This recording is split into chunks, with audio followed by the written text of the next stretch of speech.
ये बात शुरू होती है जब मैं 9th क्लास में था। जैसे कॉम करता था तो कॉम पे थोड़े दिन बाल आ जाना, सो के उठता था तो पिलो पे देखता था तो बाल आ जाना, बाल दिखना। मैंने होम रेमेडी करनी शुरू की। फिर मैंने अपने मॉम डैड को बताई बात, तो उन्होंने कहा कि प्याज का वो रस लगा ले, काइंड ऑफ थिंग, लहसुन लगा ले, ये तेल इस्तेमाल कर, वो तेल इस्तेमाल कर। टू बी ऑनेस्ट मैं एक लड़का हूँ तो आपको बताऊँ कि थोड़ा क्रेज रहता है कि लड़कियों के बीच में कूल बनूँ, कॉलेज है अपना, ये सब। तो ऐसा कुछ हो नहीं रहा था लाइफ में। मेरे मन में कई बार सवाल आया कि ये चीज़ मेरे साथ ही क्यों हो रही है। फिर मुझे कहीं से थोड़ी बहुत मैंने रिसर्च की गूगल पे, तो मुझे पता लगा कि ये जेनेटिक भी होता है। अब आ जाते हैं डेली बेसिस लाइफ पे, जो रियल चैलेंजिंग लाइफ है, जैसे कि मेरा काम है, मेरी बाकी की पर्सनल ज़िंदगी है, मेरे दोस्त यार हैं और शादी फंक्शन वगैरह होते हैं। मैं जहाँ पे भी जाता था इतना लो कॉन्फिडेंस फील करता था ना, टू बी ऑनेस्ट, इतना लो। मेरे पास कोई हेयर स्टाइल ही नहीं था ब्रो बनाने के लिए, टू बी ऑनेस्ट। जब कोई आपको इस तरीके से ट्रीट करे, दिमाग में इमेजिनेशन बना ले आपके खिलाफ कि जो बंदा आ रहा है वो बहुत बढ़िया होगा, क्या खाना बनाया उसने, और सामने आती देखते उसके चेहरे पे जो डलनेस आती है ना, वो जब आप नोटिस करते हैं धीरे धीरे। और सबसे बुरी बात, लोग जब आपसे बात करें तो आपकी आंखों की तरफ ना देख के आपके ऊपर फोरहेड की तरफ देख के बात करें। पेन ऐसा कुछ खास होता ही नहीं है ब्रो। सर्जरी के टाइम जो हो रहा होगा वो तो सर पेन होता ही नहीं। स्टार्टिंग में एनेस्थीसिया के टाइम आपको चींटी काटने जैसा लगेगा। हेलो जी, मेरा नाम है नितिन, मेरी एज है 28 साल। मेरा प्रोफेशन एज ए शेफ है। तो मैं आपको बताने जा रहा था कि मेरा हेयर फॉल कहाँ से शुरू हुआ। ये बात शुरू होती है जब मैं 9th क्लास में था। 9th क्लास में जब मैं था तो मेरा जो हेयर फॉल था वो मुझे माइनर से दिखने लगा कि जैसे कॉम करता था तो कॉम पे थोड़े दिन बाल आ जाना, सो के उठता था तो पिलो पे देखता था तो बाल आ जाना, बाल दिखना। तो मैंने इसको शुरुआत में बहुत लाइटली लिया कि हो सकता है हो ऐसा, क्योंकि उस समय जब मैं 9th क्लास में था तो बहुत जेल वगैरह का बहुत ट्रांजेक्शन चला था, तो हमने भी इस्तेमाल किया। टू बी ऑनेस्ट मैं झूठ नहीं बोलूँगा, मैंने भी बहुत इस्तेमाल किया जेल वगैरह। तो मुझे लगा हो सकता है उस वजह से, तो मैंने वो चीज़ें करना छोड़ दिया। फिर धीरे धीरे मेरी एज बढ़ी थी कि जैसे मैं 10th में आया तो वो हेयर फॉल बहुत एग्रेसिव होने लगा। फिर भी मैंने होम रेमेडी करनी शुरू की। फिर मैंने अपने मॉम डैड को बताई बात, तो उन्होंने कहा कि प्याज का वो रस लगा ले, काइंड ऑफ थिंग, लहसुन लगा ले, ये तेल इस्तेमाल कर, वो तेल इस्तेमाल कर, पता नहीं क्या क्या तेलों में मिला के मुझे बताया। मैंने वो सारी चीज़ें धीरे धीरे धीरे धीरे रूटीनली शुरू करी, लेकिन कोई खास असर लगा नहीं, बिल्कुल भी असर मतलब कुछ हुआ नहीं। उसके बाद बात आ जाती है 11th क्लास की। तो 11th क्लास में इतना हैवी एग्रेसिव हेयर फॉल होने लगा मेरा कि लोग, मैं आपको टू बी ऑनेस्ट बता रहा हूँ, पास नहीं बैठते थे लोग। मुझे अगर मैं स्कूल की यूनिफॉर्म ना पहनूं, बाहर निकल जाऊँ नॉर्मल कपड़े में, तो जज करते थे कि भाई साहब की शादी तो हो गई होगी, कितनी एज हो गई है आपकी, आपकी एज बहुत लगती है। मतलब मुझे मेरी एज से मुझे 5 साल बड़ा ही मुझे जज किया लोगों ने। उसके बाद जब मैंने अपनी ग्रेजुएशन कंप्लीट करने पे आ रहा, जब मैंने कॉलेज का पहला दिन गया, उस समय भी यही सेम फेस किया मैंने। कोई मतलब देखो, टू बी ऑनेस्ट मैं एक लड़का हूँ तो आपको बताऊँ कि थोड़ा क्रेज रहता है कि लड़कियों के बीच में कूल बनूँ, कॉलेज है अपना, ये सब। तो ऐसा कुछ हो नहीं रहा था लाइफ में, क्योंकि उस समय तक मेरा हेयर फॉल ऐसा हो गया था, बिल्कुल बोल्ड हो गया था सीन आगे से। होम रेमेडी काम नहीं थी। फिर मुझे लगा कि मुझे रिसर्च करनी चाहिए अब इस बारे में आगे, और मतलब डॉक्टर से बात करनी चाहिए। तो मेरी वो स्टेज आ गई थी। अब मेरे मन में कई बार सवाल आया कि ये चीज़ मेरे साथ ही क्यों हो रही है। फिर मुझे कहीं से थोड़ी बहुत मैंने रिसर्च की गूगल पे, तो मुझे पता लगा कि ये जेनेटिक भी होता है। तो मैंने अपने फादर, अपने ग्रैंडफादर और अपने नाना की तरफ देखा, तो मुझे रियलाइज हुआ कि जेनेटिक है ये कहीं ना कहीं। लेकिन फिर मैंने ये भी सर्च किया कि जेनेटिक है, मुझे प्रॉपर नहीं आता। जेनेटिक का असर हमारे पे 65 to 70% ही रहता है, बाकी भी कुछ अपने कारण होते हैं। फिर मैंने उन चीज़ों पे ध्यान देना किया, तो मैंने नोटिस किया कि मैं इस चीज़ में स्ट्रेस में ही बहुत रहता था। स्ट्रेस इतना हो जाता था क्योंकि मैंने आपको बताया कि एज अ लड़का मैं चाहता था कि मैं कूल बनूं कॉलेज में। एक होता है, हर एक लड़के का सपना होता है ब्रो, टू बी ऑनेस्ट। तो वो नहीं कर पाया मैं, वो अचीव नहीं कर पाया, तो स्ट्रेस रहने लगा।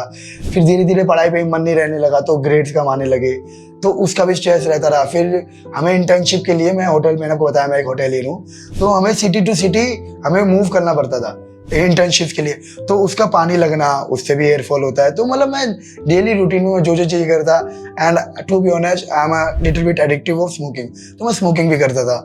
तो इन सब चीज़ों से मुझे रियलाइज़ हुआ कि जो चीज़ें मैं अपनी डेली लाइफ में कर रहा हूँ, उन चीज़ों का भी एक मेजर असर पड़ा है मेरे हेयर फॉल पे। तो उसके बाद मुझे एक रियलाइज़ हुआ कि अब समय आ गया है डॉक्टर से बात करने का, वरना टू बी ऑनेस्ट मुझे लग रहा था कि शादी भी नहीं होगी मेरी। तो ये अब ये यहाँ तक आ गई है कंडीशन कि मेरी पूरी हेयर लाइन पूरी देख सकते हैं आप लोग भी कि नहीं, दिखाई नहीं दे रही, विजिबल ही नहीं है।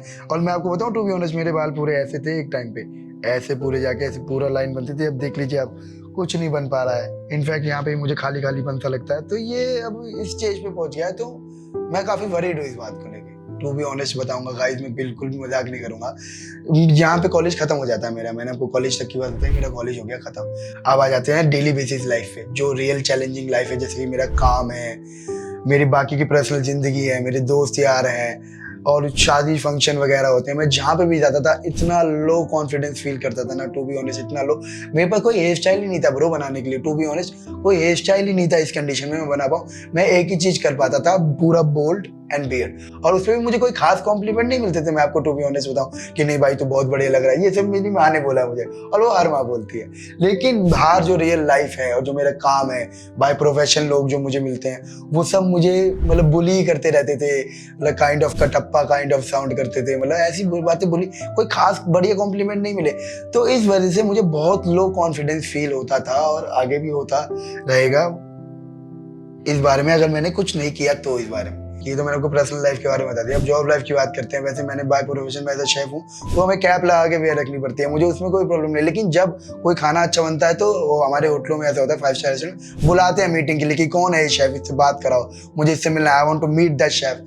तो जब हमें वहां जाना पड़ता है ना, स्पेशली मुझे, ज्यादातर मैं मेन शेफ हूँ तो मुझे ही जाना पड़ता है, तो वहां पे लोग जो एक्सप्रेशन से, जो उम्मीद से मुझे मिलने आते हैं, वो मुझे उनके चेहरे पे धीरे धीरे कम होती नजर आती है जब मैं जाता हूँ। That's called low confidence. और ये इतना बुरा लगता है ना ब्रो, मैं आपको बता नहीं सकता, बहुत बुरा फील होता है जब कोई आपको इस तरीके से ट्रीट करे। दिमाग में इमेजिनेशन बना ले आपके खिलाफ कि जो बंदा आ रहा है वो बहुत बढ़िया होगा, क्या खाना बनाया उसने, और सामने आते ही देखते उसके चेहरे पे जो डलनेस आती है ना, वो जब आप नोटिस करते हैं धीरे धीरे। और सबसे बुरी बात, लोग जब आपसे बात करें तो आपकी आंखों की तरफ ना देख के आपके ऊपर फोरहेड की तरफ देख के बात करें, तभी वहां जो लो कॉन्फिडेंस और जो बहुत बुली फील होता है ना, वो बहुत टेरिफाइंग चीज है ब्रो। मैं आपको बता रहा हूँ टू बी ऑनेस्ट कि ये बहुत बहुत लो कॉन्फिडेंस वाली चीज है, ये बहुत मेजर एक प्रॉब्लम है। वैसे मैं अपने दोस्त के साथ एक बार बैठा हुआ था, तो है ना, ऐसे ही मैंने आपको बताया था हमें कोई एडिक्शन ऑफ स्मोकिंग, तो स्मोकिंग करते हुए मैं अपनी प्रॉब्लम डिस्कस कर रहा था, ये वाली प्रॉब्लम डिस्कस कर रहा था कि भाई यार प्रॉब्लम है लाइफ में, कोई मुझसे बात नहीं करना पसंद करता,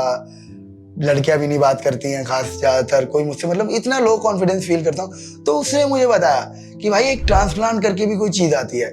पहले तो वो विग बोला था, लेकिन I don't like this kind of wig वगैरह, तो उसने कहा कोई ट्रांसप्लांट करके भी कोई चीज आती है भाई, तू उसके बारे में जरा रिसर्च कर।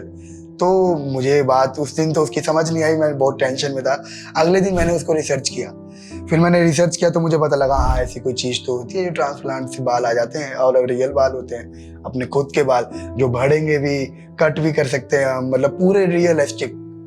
तो मैंने और रिसर्च किया तो मुझे एक चीज पता लगी, जो इसमें भी डेंजर पॉइंट है, कि ये आपको किसी भी इधर उधर जगह से नहीं कराना चाहिए। इसमें बहुत सारे खतरे हैं, खतरे इन द सेंस लोगों के पस पड़ जाती है, लोगों का ढंग से नहीं हो पाता, हेयर ग्रोथ नहीं हो पाती, बेबी हेयर्स निकलते हैं, इट्स जस्ट काइंड ऑफ रुएं। I don't know the proper English word, but रुएं कहते हैं उन्हें हिंदी में, कि रुएं निकल जाती हैं और मतलब बढ़िया नहीं होता। तो मैं और डर गया, फिर मैं डर गया तो मैंने और रिसर्च करने का सोचा इस बारे में। तो अब बारी आ जाती है मेजर क्वेश्चन कि फिर अगर इधर इधर किसी ऐरी गैरी जगह से नहीं करा सकते तो कौन सा क्लिनिक बेस्ट है इस चीज के लिए। तो वो एक बहुत बड़ा टास्क था मेरे लिए, टू बी ऑनेस्ट, बहुत बड़ा टास्क, क्योंकि मेरा सपना था बाल, मैं आप बता नहीं सकता हूँ कि सपना था मेरा बाल कि चाहिए, तो मैं किसी इधर उधर ऐरी गैरी जगह से नहीं करा सकता था। तो one of the best clinic मुझे चुनना था। तो मैंने रिसर्च करनी शुरू की, मैंने दिल्ली में देखे बहुत सारे, चंडीगढ़ में देखे, और भी सिटीज हैं, जयपुर में देखे, मेरे को समझ नहीं आया, मतलब वो टू बी ऑनेस्ट वो मुझे सेटिस्फाई नहीं कर पाए। मैं आपको ऑनेस्टली बात बताऊं, वो मुझे सेटिस्फाई नहीं कर पाए। मैंने उनके रिजल्ट देखे, कुछ मुझे फेक लगे कि फेक रिजल्ट डाल रखे हैं, ये हो ही नहीं सकता, कहीं मुझे प्रमोटेड लगे कि प्रमोशन देके किया होगा या पैसे देके आए होंगे, मुझे मतलब कुछ जोल जाल लगा। फिर मुझे एक क्लिनिक नजर में आया, QHT, वो मेरी नजर में आया, और फिर मैं उसे 3 साल से लगातार फॉलो कर रहा था। उनके बारे में मैंने गूगल से रिव्यूज देखे, इंस्टाग्राम पे उनका पेज फॉलो किया, एक एक डिटेल में एक एक उन्होंने जो पोस्ट डाली मैं बहुत बारीकी से टेस्ट कर रहा था। और उन टेस्ट में मुझे एक चीज पता लगी कि एक बंदा है दिल्ली का, मैं बंदे का नाम नहीं लूंगा, एक बंदा है दिल्ली का, उसने भी वहां से करा, और बाय द लक, कहते हैं ना दुनिया बहुत छोटी थी, बाय द लक वो बंदा मेरे दोस्त का जानकार निकला। तो मैंने अपने दोस्त से कहा भाई इस बंदे से मिलना है मुझे, I want to meet that guy. उसने कहा ठीक है भाई मिला दूंगा। फिर वो मुझे मिला, फिर मैंने उससे पूछा, मैंने कहा भाई क्या सीन है। उसने फिर मुझे बताया कि भाई मैंने वहां से कराया और मुझे कराए हुए 1 साल हो गए, क्या तू मुझे देख के बता पा रहा है मेरी ट्रांसप्लांटेड है। मैंने उसे देखा और वाकई में उसका बहुत ओरिजिनल रिजल्ट था। मैं पकड़ ही नहीं पाया था, वरना मैंने 3 साल जो आपको बता रहा हूँ मैंने रिसर्च किया, और उससे पहले जो मैं अदर रिसर्च कर रहा था, मेरे को इतनी नॉलेज हो गई थी, मैं देख के सामने वाले को बता पाऊँ कि इसने विग लगा रखी कि नहीं लगा रखी, कि ये इसने बालों में कुछ करा रखा है नहीं करा, इतनी नॉलेज हो गई थी मुझे। मैंने इतना डिटेल में रिसर्च किया और उसका नहीं लग रहा था, टू बी ऑनेस्ट बता रहा हूँ, नहीं लग रहा था। फिर उसने मुझे आप बताया, फिर मैंने कहा कि एक बार चलना चाहिए, देखना चाहिए, देखने के पैसे थोड़े लगते हैं, एक बार देख के आना चाहिए कि क्या है ये QHT। कई पॉपुलर्स नाम आगे आए हमारी आंखों के, जैसे कि अपने दया जी हैं, एक दया जी ने करा है यहाँ से, और अपना एक यूट्यूबर है फेमस टोपा भाई, उन्होंने करा है यहाँ से, और एक राउंड 12 में एक बंदा है, डोंट रिमेम्बर द नेम, वो पुलिस वाला बनता है उसमें, उन्होंने भी यहाँ से कराया।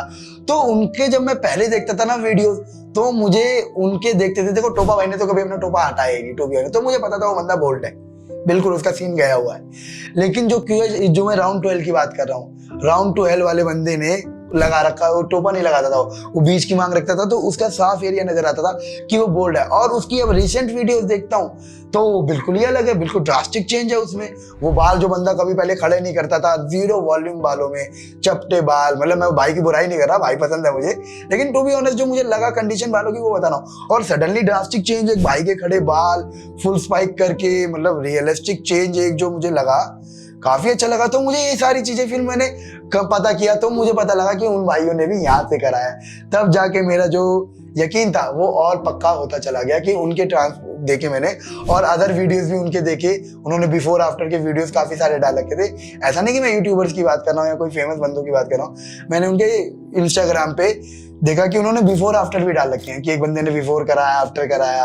और मैं तो आपको बता ही चुका हूँ कि मैं एक रियल बंदे से भी मिल चुका हूँ, तो फिर मुझे लगा कि यहाँ थोड़ा ट्रस्ट मेरा और बिल्डअप हुआ कि है तो रियल है। फिर मैं ये लगा कि मिलना चाहिए QHT वाले से, तो मैं QHT की टीम से मैंने कांटेक्ट किया। तो कांटेक्ट करते ही उन्होंने बहुत पोलाइटली मुझे बोला, ये सर आप पहले विजिट कर लीजिए, आप विजिट आइए एक बार। तो मैं गया उनके पास विजिट पे, मैंने कहा चले चलते हैं, क्या हो गया। तो उन्होंने मुझे बहुत अच्छे से ट्रीट किया, उन्होंने मेरी हर एक एंगल से फोटो खींची, और उन्होंने मुझे बताया कि आपके इतने ग्राफ लगेंगे, कंसल्टेंसी इतनी पोलाइट वे में की, मेरे जो क्वेरीज थी एक एक क्वेरीज को ध्यान से सुना और उसका जवाब दिया बहुत पोलाइटली। ये मुझे उनकी बहुत अच्छी बात लगी कि उन्होंने मेरी एक एक क्वेरी को सुना, समझा, और उसके बाद मुझे ऑनेस्ट रिप्लाई दिए कि ये हम कर पाएंगे, ये नहीं हो सकता, ये हो सकता है, ये नहीं हो सकता। उन्होंने मुझे 4000 ग्राफ बताया, और ये मुझे बेयर मिनिमम अमाउंट लगा कि 4000 ग्राफ आपके बालों में लगेंगे। जब मैंने उनसे बात की तो मैं कंफर्टेबल उन्होंने मुझे किया, तो मैंने अपॉइंटमेंट बुक करने के बारे में सोचा, तो उन्होंने कहा कि आप अपॉइंटमेंट बुक कर लीजिए। तो मेरी आज की अपॉइंटमेंट है QHT क्लिनिक में, जो हरिद्वार में है। मैं हरिद्वार में आया हूँ इनकी क्लिनिक में। इनकी 2 ब्रांचें और हैं, एक दिल्ली में है और एक हैदराबाद में है। तो मैं अब यहाँ आ चुका हूँ, मेरी डॉक्टर से कंसल्टेशन हो चुकी है, मेरा फोटो सेशन भी हो चुका है, मेरी ब्लड सैंपल रिपोर्ट भी हो चुकी है। जैसा कि आप इस वीडियो में देख पा रहे हैं, मेरा फोटो सेशन भी पूरा कंप्लीट हो चुका है। सच बताऊं तो दिल में बहुत घबराहट भी है, एक्साइटमेंट भी है, बहुत सारे सवाल भी हैं।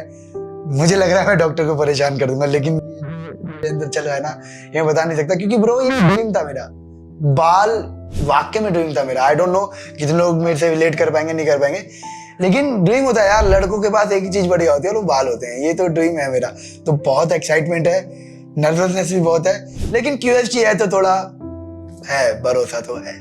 तो ये तो मैंने आपको बताया, सर्जरी से पहले किया था। मैं सर्जरी के बाद भी मेरा जो भी एक्सपीरियंस होगा वही मैं आप सबके साथ शेयर करूंगा। प्लीज इस वीडियो में आगे बने रहिएगा, आप देखते हैं आगे क्या होता है। Let's begin.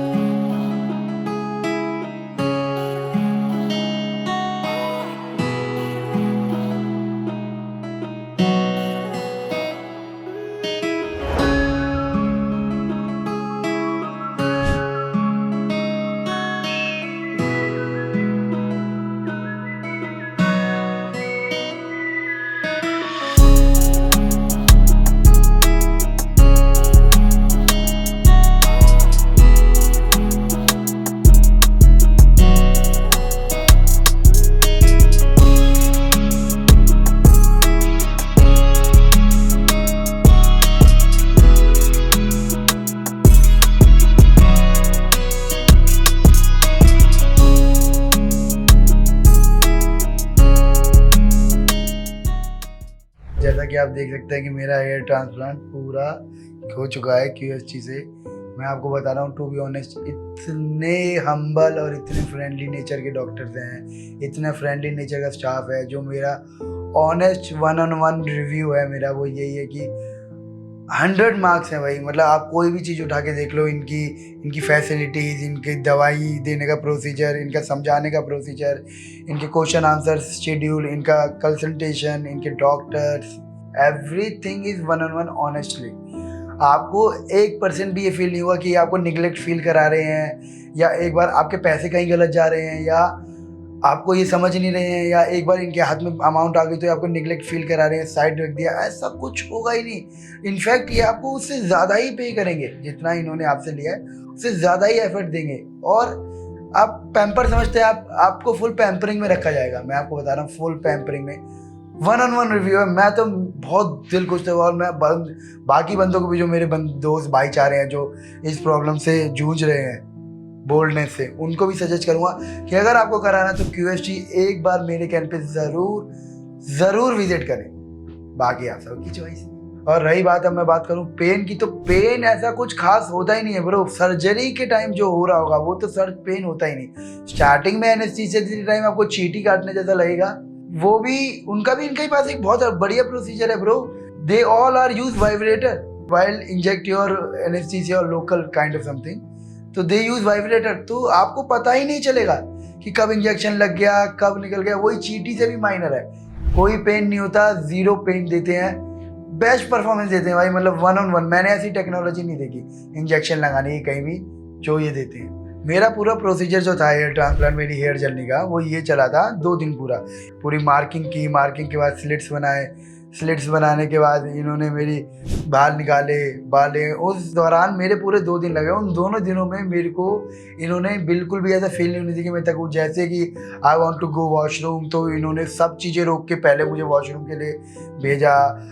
मुझे भूख लग रही थी, I am little bit hungry, इन्होंने मुझे खाना दिया, एवरीथिंग। मतलब हर चीज़, अगर कोई इनकी इंपॉर्टेंट काम चला है ना, तो उन्होंने इनको भी इम्पोर्टेंस नहीं दी। सिर्फ ये दिया कि जो हमारा पेशेंट है वो 100% सेटिस्फाई होना चाहिए, उसको कोई तकलीफ नहीं होनी चाहिए। इन्होंने इस चीज़ पे ध्यान ज़्यादा दिया। और बीच बीच में जो डॉक्टर्स आके मुझसे पूछ रहे थे कि आप ठीक हो, नहीं ठीक हो, कैसा फील हो रहा है, दर्द तो नहीं हो रहा, आपको कोई तकलीफ है तो बताएं। मतलब मैंने ये चीज़ कहीं एक्सपीरियंस नहीं की, टू बी ऑनेस्ट, मैं आपको सही बताऊँ तो ये चीज़ मुझे यहाँ की दिल से अच्छी लगी, बहुत बढ़िया लगी ये चीज़। और अब जो मेरी पूरी जर्नी खत्म हो गई, मेरा ट्रांसप्लांट कंप्लीट हो गया, उसके बाद जो मेरा लुक लग रहा है भाई, बहुत मज़ा आ रहा है देखने में। मैंने कभी इमेजिन ही नहीं किया था कि मेरा चेहरा ऐसा भी लग सकता है।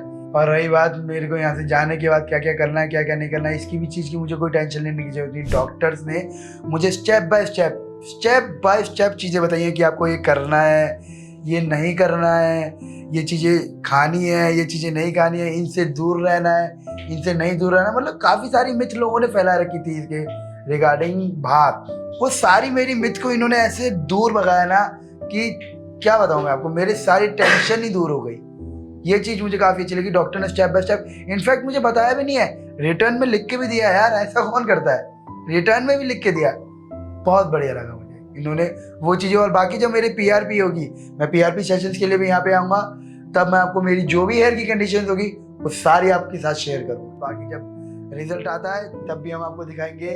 Keep in touch.